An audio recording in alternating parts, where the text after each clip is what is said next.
Chinese billionaires are seeing food as their new investment frontier, and China's food movement has gone beyond indulgence for the rich. Joining me to discuss this is Peggy Liu, who is a chairwoman for JUCCCE, which is a nonprofit organization for sustainable consumption. So Peggy, can you tell us what's going on in China now? Have people's attitude towards food quality changed? Well, I think everybody knows that our attitudes towards food safety is probably one of the top priorities for daily living in China.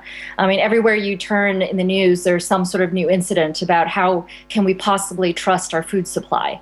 And so what's interesting, though, as a consumer, as somebody who lives in Shanghai, I benefit because I see this huge crop of new investors coming in, new entrepreneurs to provide safe food options on the ground, not just for the wealthy, but I think starting for the middle class, upper middle class, and now starting to be more pervasive for the everyday, ordinary Chinese person.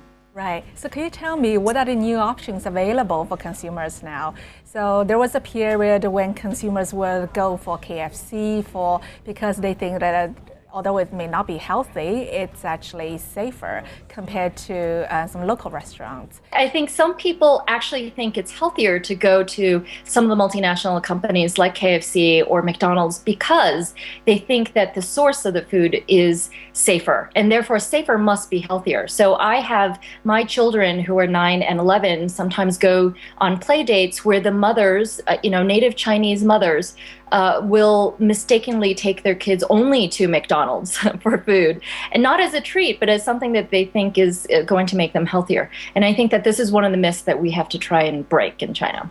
Right. And now you do see more salad places and more organic places springing up in China. So people's attitudes toward food, they're getting more sophisticated about food now.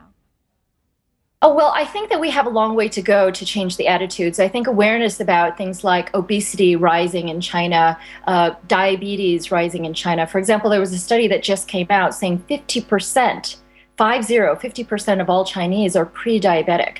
12% of Chinese are actually, already have type 1 diabetes. So this is a big problem because our changing diets, as our personal disposable incomes have increased, are creating bad eating habits. So one of the things that JUCCCE, for example, is doing is trying to go into the primary school level and teach kids about how to eat in a way that's good for them and good for the planet.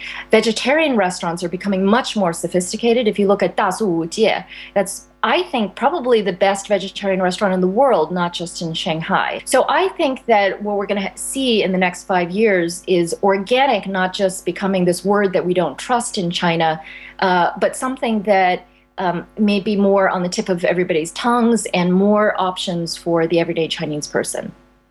Great. Sounds like a great growth opportunity. Thank you very much, Peggy. For more, please read my People's Money column. This is Wei Gu for the Wall Street Journal.